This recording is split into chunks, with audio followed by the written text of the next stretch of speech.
यानी हमें डिवाइड करके हम पे रूल कर रहा है। पहले गोरा कर रहा था, अब एस्टेब्लिशमेंट कर रही है।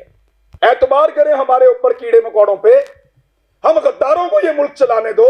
हमारे गलों में ना तख्तियां डालो और हमें चक्कर लगवाओ पाकिस्तान के गद्दार लिखकर, हमारे माथों पे लिखो गद्दार, इधर यहां लिखो। आप पाकिस्तान में बार बार रिजीम चेंज ऑपरेशंस करें, मुंतखब हुकूमतों को गिराएं, तो आप मुहिब्बे वतन हैं। जबर का मौसम कब बदलेगा? हम बदलेंगे तब बदलेगा, और बदलेगा, जरूर बदलेगा। मैं कुछ चीजें बड़ी आप क्लियर कर देना चाहता हूं अगले 2-4 मिनट के अंदर, कोई गलतफहमी रहे ना, खुलकर बात कर लेते हैं। हमारे ऊपर पर्चे देने की औकात पॉलिटिशियंस की नहीं है। ये क्या बेचते हैं, पर्चा देंगे हम पे, कमजोर लोग, बुज़दिल। ये इमरान खान पर्चा करवाएगा, नवाज शरीफ करवाएगा, आसिफ जरदारी पर्चा करवाएगा हम पे। ये औकात है पर्चा देने की इनकी? भट्ट साहब नहीं करवा सकते ये। इनकी क्या जरूरत है कि हमारे ऊपर पर्चा करवाएं?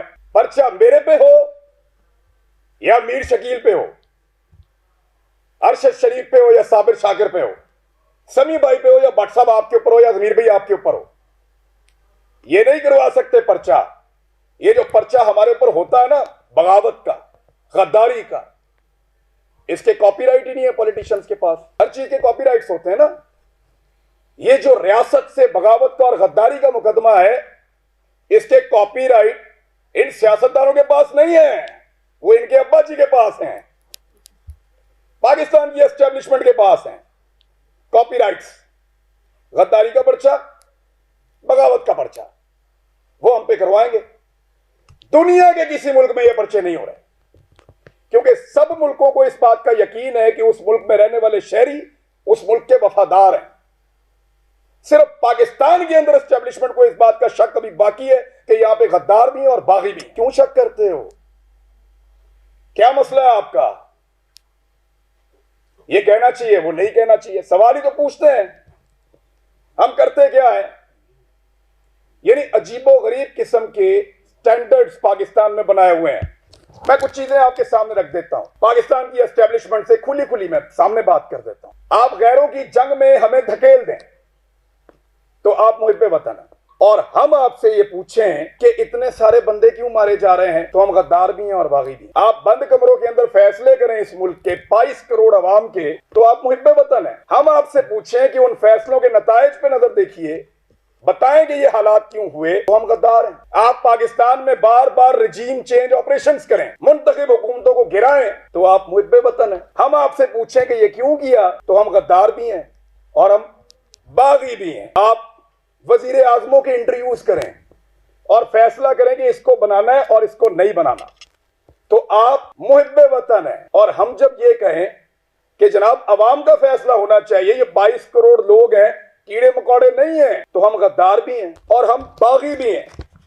यानी आप बगावतों के और गद्दारियों के मुकदमे दर्ज करवाएं जो पूरी दुनिया में नहीं हो रहे। और जब हम आपको ये कहें कि क्या हम बागी हैं, तो उस पे भी हम बागी हैं, उस पे भी हम गद्दार हैं। यानी अजीबो गरीब किस्म का क्राइटेरिया बनाया हुआ है। आप हमारे लिए, हमारे मुल्क जमीन को तंग कर दें, तो आप मुहिब्बे वतन, और हम अपनी जमीन पे आजादी से रहने का हक मांगे, तो हम गद्दार हैं, हम बागी हैं।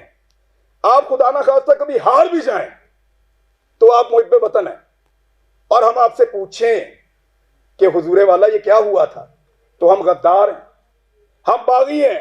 आप किसी एक तजर्बे में नाकाम हो जाएं, तो आप मुहिब्बे वतन हैं। और हम सिर्फ नाकामी की निशानदेही कर दें, तो हम गद्दार हैं, हम बागी हैं। हम हंसे तो गद्दार हैं, रोए तो गद्दार हैं, बोले तो गद्दार हैं, चुप रहे तो गद्दार हैं, बात करें तो गद्दार हैं, ना करें तो गद्दार हैं, हम सवाल करें तो गद्दार हैं, जवाब मांगे तो गद्दार हैं, जवाब ना देने पर रिएक्ट करें फिर गद्दार हैं। क्योंकि हम पैदा हुए हैं हुजूर गद्दारी के लिए। हमारे गलों में ना तख्तियां डालो और हमें चक्कर लगवाओ पाकिस्तान के गद्दार लिखकर, हमारे माथों पे लिखो गद्दार, इधर यहां लिखो, या गोली मार दो, हमारे लिए वो ज्यादा आसान होगा। तकलीफ होती है। अरशद शरीफ ने किसके लिए आवाज नहीं उठाई थी? आप सारे गवाह हैं। जिसको मार पड़ी वो उसका शदीद तरीन मुखालिफ होने के बावजूद कहता रहा कि गलत मारा है। तो तकलीफ होती है ना। भट्ट साहब नाकामी थी हमारी, उसका हम पे एतबार खत्म हो गया। भट्ट साहब उसको पता चल गया अब उसका बोझ नहीं उठा सकते, वो इसलिए मुल्क छोड़ के गया था। उन्होंने पता लग गया ताड़े तो गल उत्ते हुण, हम पे उसका एतबार खत्म हो गया था। तकलीफ होती है, चुप करके निकल लिया। इन्होंने मजाक उड़ाया उसकी तस्वीर दिखा दिखा कर, हमारे इख्तलाफात को हमारे खिलाफ इस्तेमाल किया, हमारे लोगों को तस्वीर भेजी कि ये देखो भाग रहा है, फोटो लगाओ सोशल मीडिया पे, गंदा करो इसको, भाग रहा है। अब बुज़दिल नहीं था, बुज़दिल होता तो तुम्हारे साथ डील करता, तुम उसकी मिन्नतें कर रहे थे डील के लिए। रोज उसे कहते थे कि आओ बात करें, रोज उसे कहते थे कि आओ सरेंडर करो हमारे सामने। उसके बच्चों को थ्रेट, उसकी फैमिली को थ्रेट। अकेला था, उसको पता था सबको उसने अकेले ने संभालना, कोई और तो नहीं था उसके साथ। जाओ पूछो उसकी मां से, मैं मिलकर आया हूं उस दिन। सारी बातें करने के बाद, पूरा हौसला देने के बाद, आखिर में वो कहती है कि अरशद तो नहीं है ना, जो कुछ भी हो अरशद तो नहीं आएगा। अब हम पे उसका एतबार खत्म हो गया था, इसी काबिल हैं हम पे भरोसा नहीं था उसका, इसलिए वो यहां से गया। बुज़दिल नहीं था, हम नकारा हो गए थे, हम उसको नहीं बचा पाए। मैं अभी थोड़ी देर पहले मैं मोटरवे पे आ रहा था, मैंने एक वीडियो रिकॉर्ड की। मुझे इत्तला दी गई कि आप इस्लामाबाद आएंगे तो पकड़ेंगे, तो मत जाओ। तो मुझे दो वजूहात समझ आई, या तो कोई ये चाहता है कि मैं यहां के बात ना करूं, या हो सकता है वाकई पकड़ ले। तो मैंने एक वीडियो छोटी सी रिकॉर्ड करवाई, इसलिए कि अगर मैं पकड़ा गया तो ये लोगों तक पहुंच जाएगी वीडियो, और मुझे जो इत्तला दी है, कैसे दी है, किसने पकड़ा, ये भी पता चल जाएगा।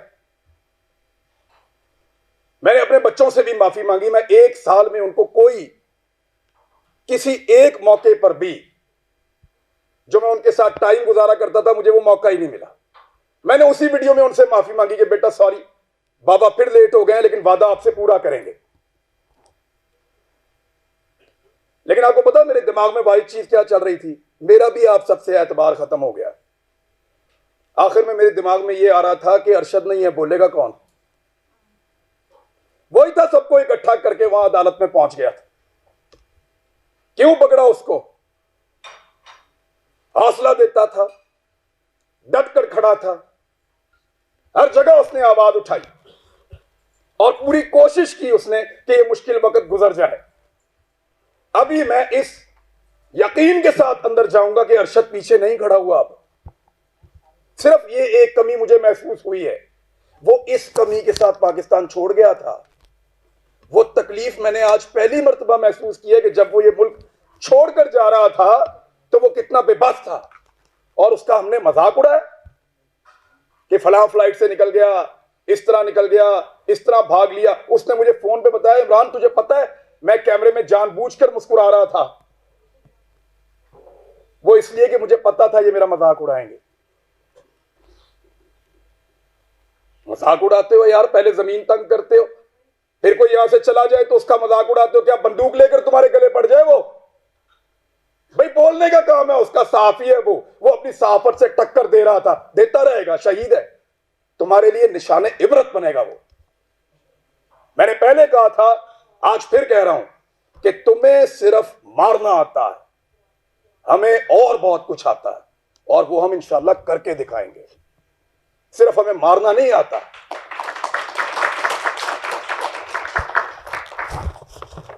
दबा दबा के और जिसको दबाया एस्टेब्लिशमेंट ने दबाया। अहमद मीर का प्रोग्राम मैं बड़ा खुश था उस दौर में जब बंद हुआ, क्योंकि हम भी एक अजीबोगरीब दुनिया में रहते थे। माशरत उलूम की किताबें पढ़ के आए हुए थे, लगता था सारे हीरो हैं, एस्टेब्लिशमेंट पाकिस्तान की बहुत वफादार है। सच्ची बात है, किसी की आंखें पहले खुल गई, किसी की बाद में खुल गई, लेकिन अच्छी बात है खुल गई। लेकिन मफादात की पट्टी बांध के कभी आंख बंद नहीं की, अल्हम्दुलिल्लाह। कभी इसलिए आंख बंद नहीं की कि मफादात की उसके ऊपर पट्टी बंधी हुई थी। जब मुतीउल्लाह जान पे हमला हुआ, मैं क्लिप आप सबसे शेयर कर दूंगा, मैंने मजम्मत की, वो बच्चा जिसके घर के अंदर घुस के मारा, जिसके साथ आपका केस चल रहा था, मैंने मजम्मत की। जब अफसार आलम पे गोली चली तब मजम्मत की। सब रिकॉर्ड के ऊपर मौजूद है, हामिद मीर के ऊपर गोली चली, मजम्मत की। लेकिन हामिद मीर ने अपने मुंह से कहा था, मेरे भाई ने, कि मेरा प्रोग्राम सियासतदानों ने बंद नहीं किया। इमरान खान की क्या औकात है, बंद तो उन्होंने किया है। अब बोलता है इमरान खान से बदला लूंगा। अपने मुखालिफ को पहचानिए, फिर इकट्ठे हो जाएं, तो शायद आपकी जान छूट जाए, वरना ऐसे ही इसी तरह हमारा वक्त गुजरता रहेगा। मैं सिर्फ एस्टेब्लिशमेंट को एक बात कहना चाहता हूं कि हुजूर, आपका मर्तबा, आपका रुतबा बहुत बड़ा है। ये बहुत छोटे छोटे काम है जिनमें आप पड़े हुए हैं। ये छोटे छोटे काम हमें करने दें। एतबार करें हमारे ऊपर कीड़े मकोड़ों पे, हम गद्दारों को ये मुल्क चलाने दो। आप मुहिब्बे वतन है, बहुत बड़े लोग हैं आप, बड़े बड़े काम किया करें आप। आपका रुतबा बहुत बड़ा है, बड़ा मुकद्दस काम है आपका, हम उसकी कदर करते हैं, यूं सलूट करते हैं आपको, खुश होते हैं आपको देखकर। लेकिन ये छोटे छोटे काम हमारे लिए छोड़ दीजिए, हमारे लेवल पे मत गिरिए। आप बीच में से निकल जाए ना, तो इन सब माफिया को हम संभाल लेंगे, मीडिया वाले। बस आपके खिलाफ बोलने को जरूरत की बात नहीं है, दिल नहीं करता, खुदा की कसम दिल नहीं करता, खुदा की कसम दिल नहीं करता। डरते वरते नहीं है, पता है आपको, बुज़दिल नहीं है हम। क्या करोगे, गोली मार दोगे, मार दो। डरते नहीं है तुमसे, तुमसे प्यार करते हैं, तुम्हारी कदर करते हैं। डरो उस दिन से जिस दिन हमारे अंदर से यह जज्बा खत्म हो जाएगा। हम प्यार करना चाहते हैं, कदर करना चाहते हैं, हमें मत धकेलो, दीवार के साथ मत लगाओ, और ये ड्रामा बंद करो। पाकिस्तान के फैसले पाकिस्तानी करेंगे, पाकिस्तान के फैसले हम करेंगे। ये हमारा राइट है, लोगों का राइट है, डेमोक्रेसी ये कहती है। ये बंद कमरों के अंदर ड्रामे बंद करो। पाकिस्तान को तजुर्बा, मैं बचपन से पढ़ रहा था, लिखा हुआ था, इस्लाम के लिए तजुर्बागाह बनाएंगे पाकिस्तान को। हमारे लीडर्स ने ये बताकर पाकिस्तान बनाया, वो किसी और चीज की तजुर्बागाह बना दिया। पकड़ के इसको पकड़ लो, उसको नंगा कर लो, उसको डंडे मारो, उसके कपड़े उतार दो, उसको घसीट के वहां पे ले जाओ, इसको जगाते रहो, इसको शहरों में फिराओ। अजीब ड्रामेबाजी है। वो ये मुल्क है, क्या बना दिया आपने इसको? आपके अपने घरों में बच्चे नहीं है? यानी हमें डिवाइड करके हम पे रूल कर रहा है। पहले गोरा कर रहा था, अब एस्टेब्लिशमेंट कर रही है। इससे अगर निकलना है ना, तो एक बार सोचना पड़ेगा। मैंने यहां किसी को तनकीद का निशाना नहीं बनाया, मैंने सिर्फ बताया है कि वो कौन है जो हम सबको डैमेज कर रहा है। इस मौके से हमें फायदा उठाना चाहिए, हम सबको एक मौकिफ बनाना चाहिए। एक मौकिफ, कम से कम इस बात के ऊपर कि एक को मार पड़ेगी तो सबको मार पड़ेगी। यहां से भी शुरू कर लो तो बहुत है। बाकी मर्जी है, अगर डिवाइड एंड रूल करना है तो फिर करते रहिए। इस गंदे खेल का हिस्सा बनना है तो बनते रहिए।